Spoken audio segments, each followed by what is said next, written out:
मुझे नहीं पता था कि यहाँ के लोगों को स्टूल वाली बात यहाँ भी लोग जानते हैं।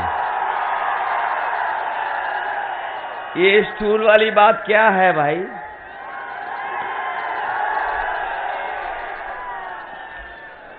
सुना है कि सिराथू में एक गाना बहुत चल रहा है, क्योंकि स्टूल वाली बात आई तो मुझे किसी ने बताया कि सिराथू में इधर एक गाना बहुत चल रहा है, तेरे जैसा ये। अरे भाई, जो गाना आप सुन रहे हो उसी को बताने जा रहा हूं। तेरे जैसा यार कहां कहां ऐसा याराना, और याद रखेगा सिराथू स्टूल पर बैठाना। सुना है कि स्टूल वाली बातें यहां तक पहुंच गई हैं। मैं इस मौके पर सबसे पहले समाजवादी पार्टी और गठबंधन की प्रत्याशी पल्लवी पटेल जी के सहयोग और समर्थन में आपसे निवेदन और अपील करने आया हूं।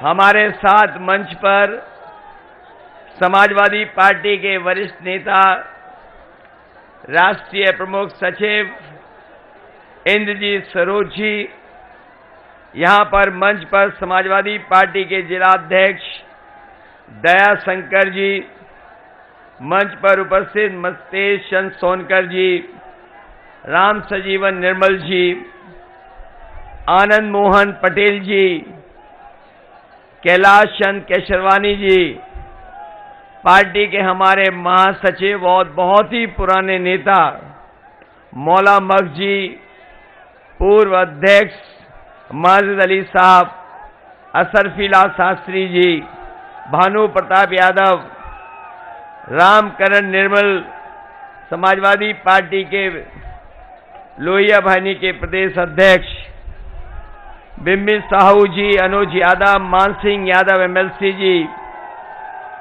भैयालाल पाल जी, अतुल प्रधान जी, आशीष मौर्य जी, शिव मोहन चौधरी जी, और यहां पर समाजवादी पार्टी के सभी वरिष्ठ नेता, अपना दल कैमेरा के सभी पदाधिकारी, इस कार्यक्रम में उपस्थित सभी गठबंधन के हमारे नेता कार्यकर्ता, इस चुनावी जनसभा में उपस्थित हमारे आदरणीय बुजुर्ग, किसान भाई, मजदूर, माताएं, बहनें, नौजवान साथी और पत्रकार बंधुओं, मैं सबसे पहले सिराथू विधानसभा के उपस्थित आप सबको बहुत बहुत बधाई देना चाहता हूं। मैं आप सबका बहुत बहुत स्वागत करना भी चाहता हूं। मैं देख रहा हूं जहां मैदान मुझे जहां तक दिखाई दे रहा है, पीछे तक पूरा जन सैलाब उमड़ करके आया है। अगर हम बाईं तरफ देखें, मंच छोटा है जिसमें जिम्मेदार नेता कार्यकर्ता हमें दिखाई दे रहे हैं, उसके साथ साथ मंच के पीछे और हमारे मंच के दाईं तरफ और पीछे आखिरी तक हमें लोग दिखाई दे रहे हैं। ये जन सैलाब बता रहा है कि इस बार पल्लवी पटेल जी ऐतिहासिक वोटों से जीत करके जा रही हैं। ये बात तो सिराथू वाले जानते ही हैं और मन बना लिया है। आप लोगों ने राय बना ली कि नहीं बना ली? इसका मतलब ये है कि लखनऊ की जो घबराहट है वो ठीक घबराहट है। इसीलिए यहां के नेता काम नहीं आ रहे हैं, बाहर के नेता बुलाए जा रहे हैं। और देख लेना आज का जन समर्थन जो जुटा है, इसके बाद वो रंग बदल करके, कपड़े बदल करके चुपचाप यहां से निकल जाएंगे। मुझे खुशी है इस बात की कि लगातार समर्थन गठबंधन के पक्ष में है और इस बार ऐसा पहली बार चुनाव देखने को मिल रहा है कि हर चरण में जनता मुकाबला कर रही है। अगर पहले चरण की जनता ने गठबंधन को जिताया तो दूसरे चरण की जनता भी मुकाबले में और आगे आ गई। पहले और दूसरे चरण का आपको पता होगा कि गठबंधन ने शतक लगा लिया है और ये जब तीसरे चौथे का वोट पड़ेगा तो दूसरा शतक लग जाएगा और जब तक पांचवा, छठा, सातवां वोट डालेगा तो आप देख लेना भारतीय जनता पार्टी के बूथ पर भूत नाचते नजर आएंगे। इधर आपने इनके नेताओं के भाषण सुने होंगे। बीजेपी के नेता लगातार भाषण दे रहे हैं और जनता में जाकर के न जाने क्या क्या सपने दिखा रहे हैं। इनके अगर छोटे नेता का भाषण सुनोगे तो वो छोटा झूठ बोल रहे हैं और जो बड़े नेता हैं वो बड़ा झूठ बोल रहे हैं और जो सबसे बड़े नेता हैं वो सबसे बड़ा सफेद झूठ बोल रहे हैं।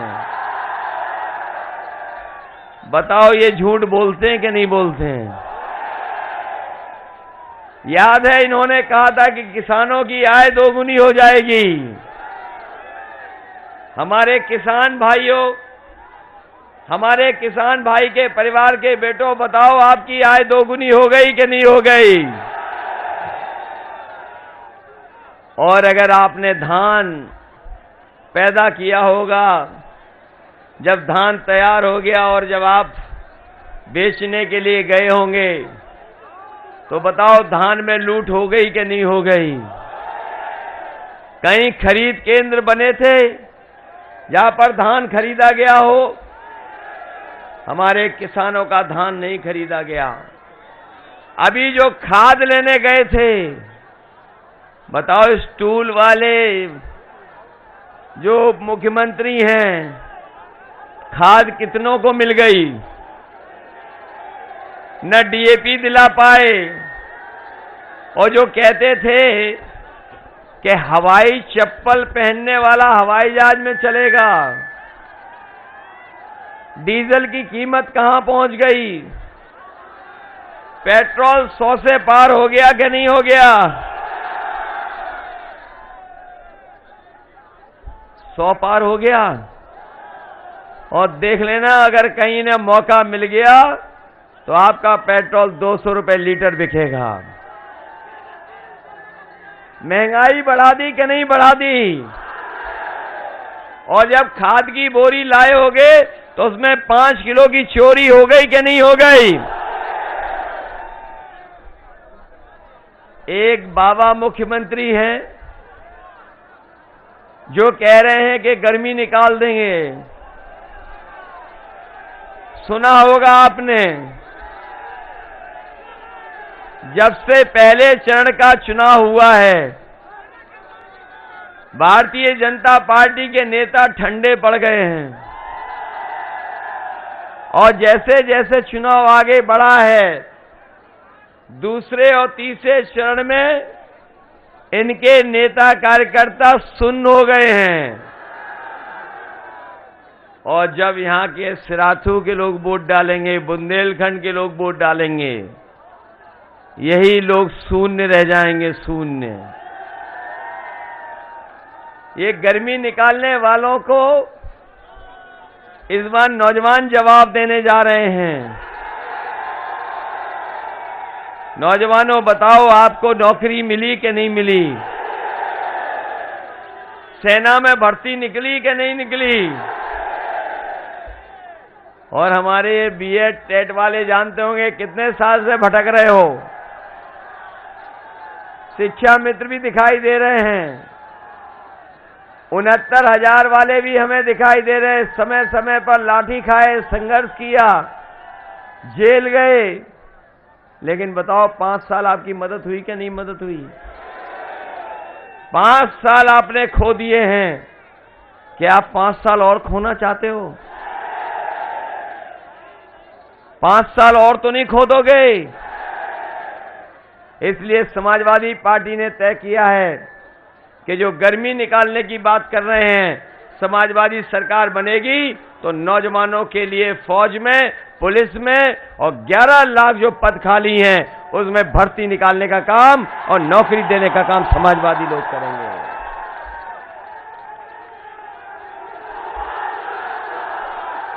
क्योंकि हम परिवार वाले लोग हैं।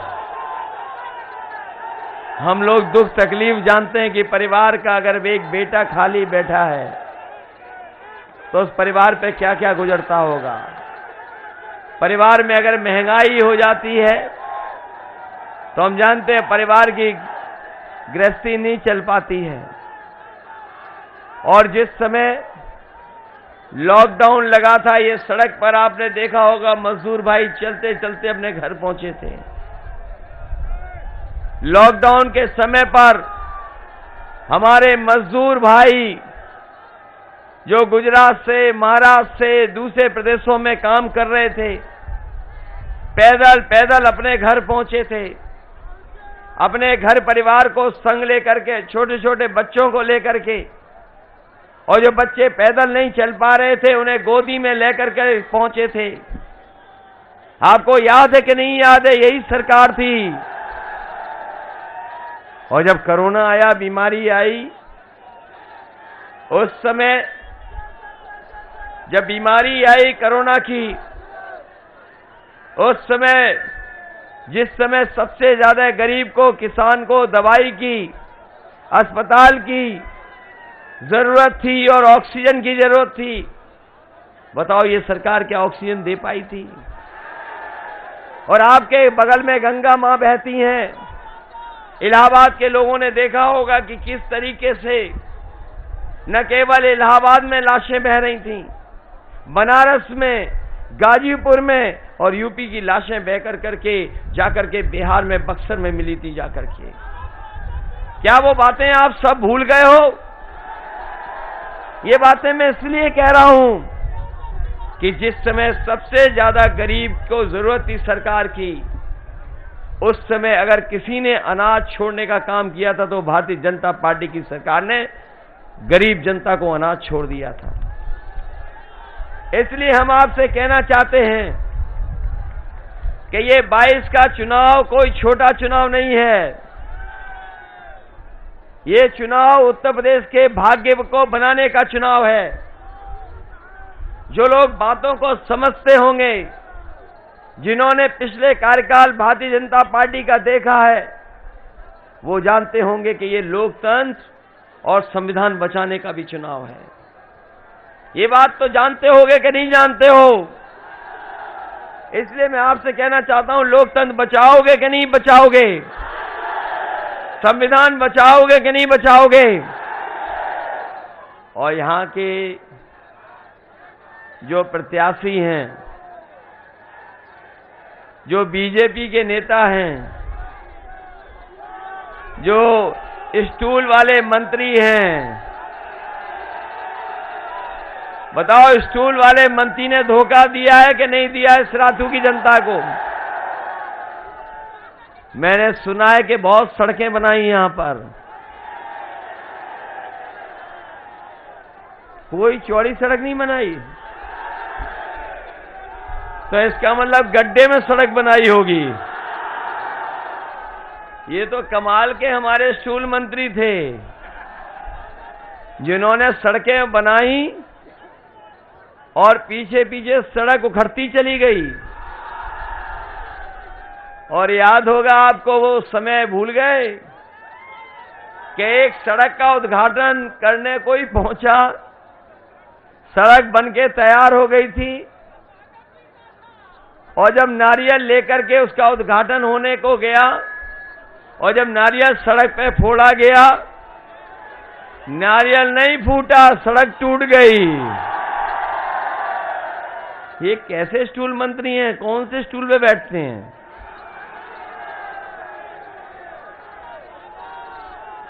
और जो बाबा मुख्यमंत्री थे, उनका व्यवहार देखा आपने? नहीं देखा? मैंने सुना है कि स्टूल वाले मंत्री एक बार ये भूल गए कि वो स्टूल वाले मंत्री हैं। वो जाकर के मुख्यमंत्री के कार्यालय में बैठ गए जाकर के, क्योंकि मुख्यमंत्री वहां नहीं थे, इसलिए स्टूल वाले मंत्री ने अपनी तख्ती भी लगा ली और वहां पर मीटिंग भी कर ली। मीटिंग में डीजीपी और मुख्य सचिव भी बुला लिए। लेकिन जैसे ही बाबा मुख्यमंत्री को पता लगा कि कोई उनके कार्यालय में बैठ गया था आकर के, हमारे लखनऊ के पत्रकार साथी जानते होंगे, वो कुर्सी भी फेंक दी, वो जो तख्ती लगी थी तख्ती भी फेंक दी। याद है कि नहीं याद है? सुना है कि बहुत अन्याय और उत्पीड़न हुआ है यहां पर। सुना है कि सरकार का घमंड और सरकार के अहंकार में बहुतों के साथ अन्याय हुआ है। अगर जनता ने किसी को जिता दिया तो इन्होंने सरकार के माध्यम से उसका वोट छीन लिया। याद है जिला पंचायत का चुनाव, ब्लॉक मुखी का चुनाव, क्या जनता ने जिताया था भारतीय जनता पार्टी को? इन्होंने वोट की लूट की थी कि नहीं की थी? और पैसे से और पुलिस से धमकाया था कि नहीं धमकाया था? अब बाजी आपके हाथ में है। जिन्होंने वोट को लूटा, आपके ऊपर अन्याय उत्पीड़न किया और जिन्होंने जनता के समर्थन की धज्जियां उड़ा दी, उनको इस चुनाव में सबक सिखाओगे कि नहीं सिखाओगे?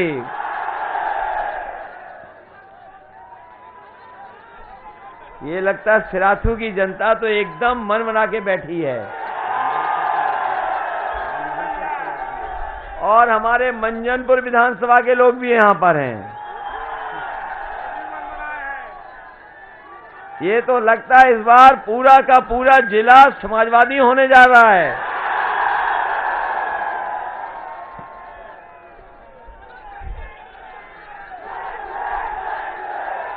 ये अभी तो वोट डालना भी समय है। ये जोश और उत्साह बचा के रखना, ये जोश और उत्साह बचा के रखना। कहने के तो वो सिराथू के बेटा बन रहे थे, जो स्टूल वाले मंत्री कहने को तो कह रहे थे कि वो यहाँ के बेटा हैं। बताओ बेटे ने क्या हमारी मदद नौजवानों की है? आपका भविष्य चौपट कर दिया कि नहीं कर दिया? आपके 5 साल बर्बाद कर दिए कि नहीं कर दिए? आपको डीजल पेट्रोल महंगा खरीदना पड़ रहा है कि नहीं खरीदना पड़ रहा? ना आपका ट्रैक्टर चल पा रहा है, ना मोटरसाइकिल चल पा रही है। सिलेंडर महंगा हो गया कि नहीं हो गया? पहले सिलेंडर सस्ता था। ये डोर टू डोर कैंपेन कर रहे थे, घर घर जाकर के प्रचार कर रहे थे। जब से माताओं बहनों ने सिलेंडर इनको दिखाए हैं, तब से ये दूर दूर से प्रचार कर रहे हैं। और जो लोग डोर टू डोर कैंपेन कर रहे थे, जो डोर टू डोर कैंपेन कर रहे थे, उनका याद है? याद है कि नहीं याद है? थूक लगा करके पर्चा बांट रहे थे, थूक लगा करके पर्चा। और इस बार तो वो 12वीं और इंटर में घबरा गए। बताओ 12वीं में और इंटर में घबरा गए कि नहीं घबरा गए? अरे शुक्र है कहीं उन्होंने ऐसा तो नहीं कहा कि इंटर पास करने के बाद जो 10वां पास करेगा उसे लैपटॉप देंगे।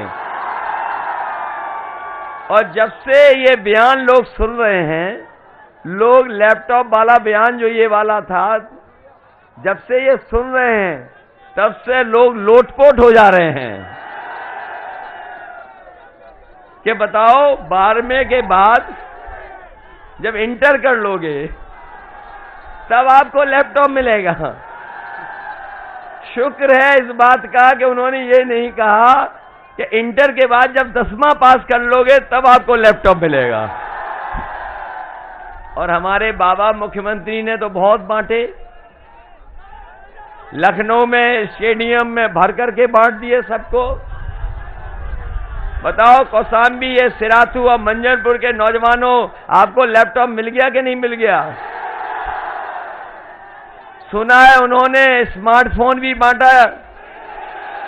ये जो स्मार्टफोन हमें दिखाई दे रहा है कहीं वही तो नहीं बाबा मुख्यमंत्री वाला? हम तो पहले ही कहते थे कि हमारे बाबा मुख्यमंत्री लैपटॉप नहीं चला पाते हैं,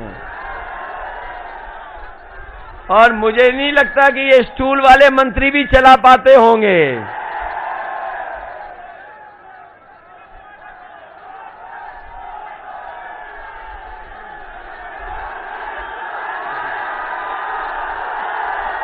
ये स्टूल वाले मंत्री भी नहीं चला पाते हैं। और हमारे लोगों ने वो तस्वीर तो देखी होगी अपने बाबा मुख्यमंत्री की कि जिसमें वो खुद पूरब देख रहे हैं, जनता पश्चिम देख रही है। तब हमें पता लगा है कि बाबा मुख्यमंत्री स्मार्टफोन भी नहीं चला पाते।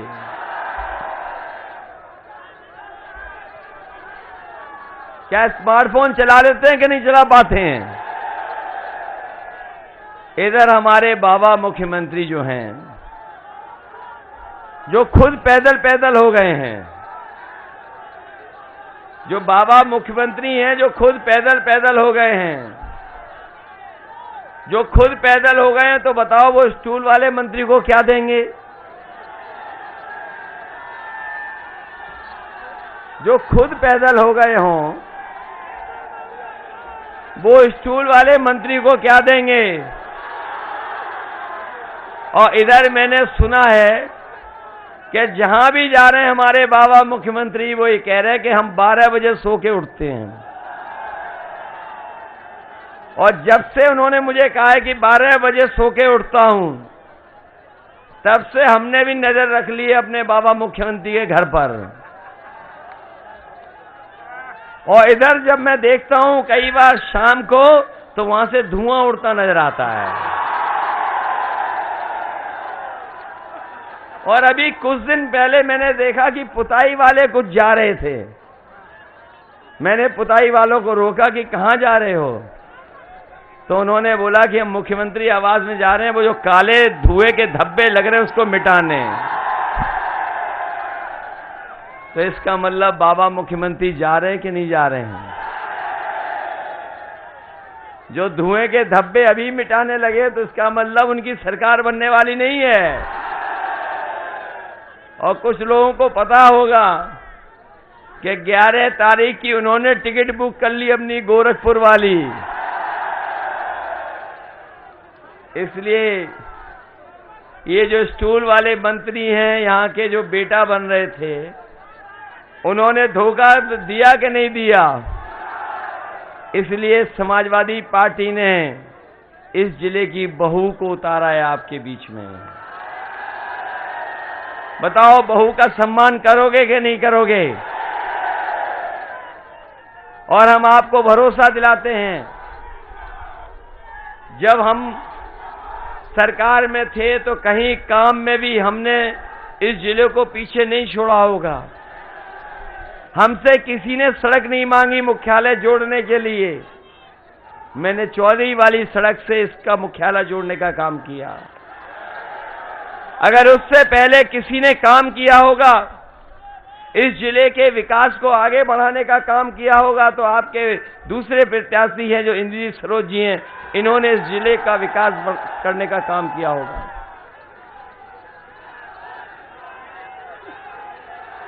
ये जो समाजवादी पार्टी की प्रत्याशी पल्लवी पटेल जी हैं, ये अपने चुनाव चिन्ह से भी लड़ सकती थी चुनाव, लेकिन हमने खुद आपसे कहा कि कम से कम इस विधानसभा में आप ये त्याग कर दीजिए कि आप अपने चुनाव चिन्ह पर मत लड़िए, आप साइकिल पे चुनाव चिन्ह लड़िए। तो ये साइकिल पे लड़ रही कि नहीं लड़ रही बताओ? तो किसकी जिम्मेदारी है इनका सम्मान बढ़ाने की? ये अब हमारी और आपकी जिम्मेदारी है इनका सम्मान बढ़ाने का। और मैं आपको भरोसा दिलाता हूं कि समाजवादी सरकार बनेगी तो सीधा लखनऊ से जितना विकास करना चाहोगे उतना विकास की योजना आप तक पहुंचाने का काम करेंगे।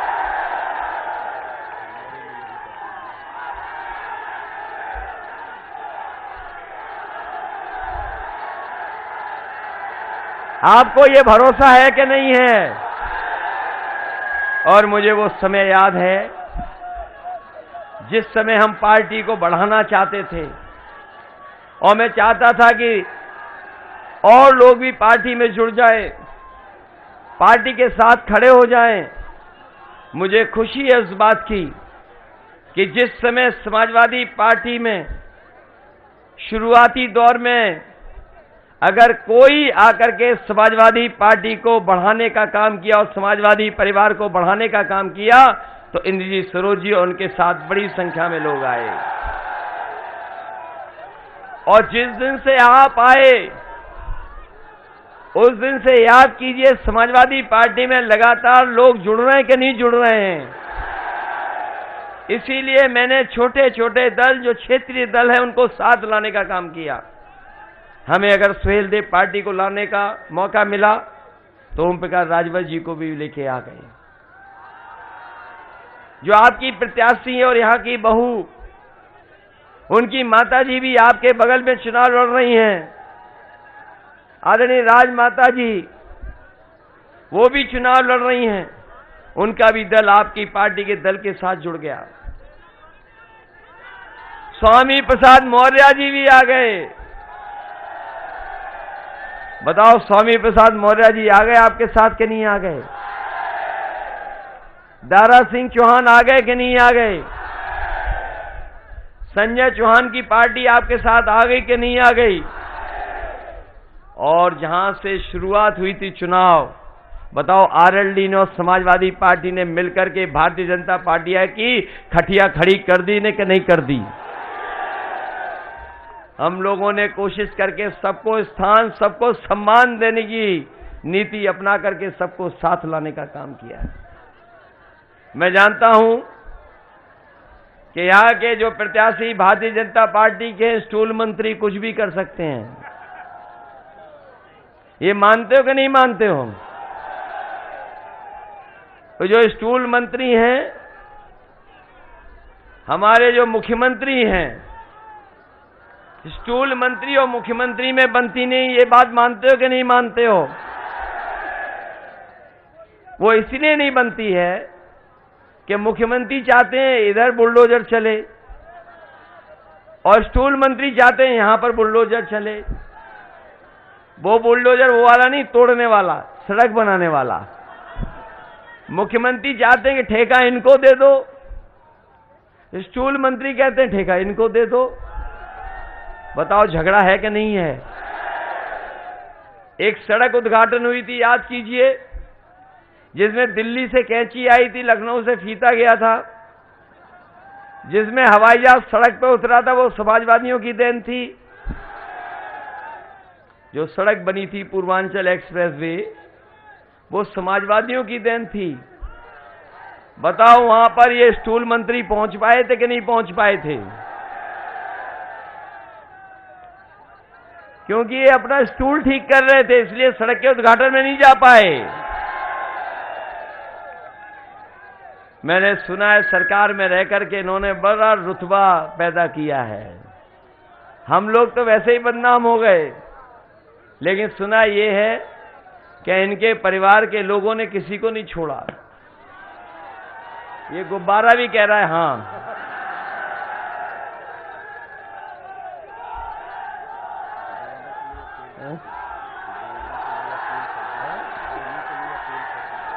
बताओ, उत्पीड़न हुआ है कि नहीं हुआ, अन्याय हुआ कि नहीं हुआ, झूठे मुकदमों में फंसाया क्या नहीं फंसाया गया, और फिर वसूली इनके लोग क्यों नहीं करेंगे?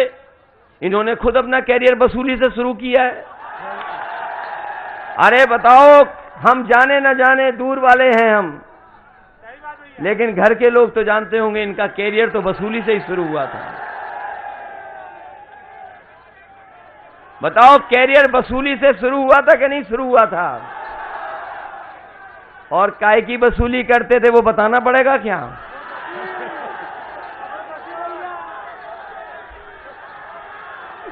ये जो बाबा मुख्यमंत्री ने गौशालाएं बनाई हैं, बताओ गाय मां भूखी मर रही कि नहीं मर रही? और हमारे जो बाबा मुख्यमंत्री हैं उनका प्रिय जानवर टक्कर मार रहा है कि नहीं मार रहा है? उनका प्रिय जानवर कौन सा है? बताओ, हटाओगे कि नहीं हटाओगे? इसलिए सरकार बनने वाली है, सरकार बनने वाली। हम आपको भरोसा दिलाते हैं कि सरकार बनने पर ये जो विभाग में लूट मची है, जहां जहां सड़कें उखड़ गई हैं, गड्ढे हो गए हैं, सड़क बनने के 3 महीने में ही सड़क उखड़ गई है, उन सब की जांच कराने का काम भी समाजवादी सरकार में होगा।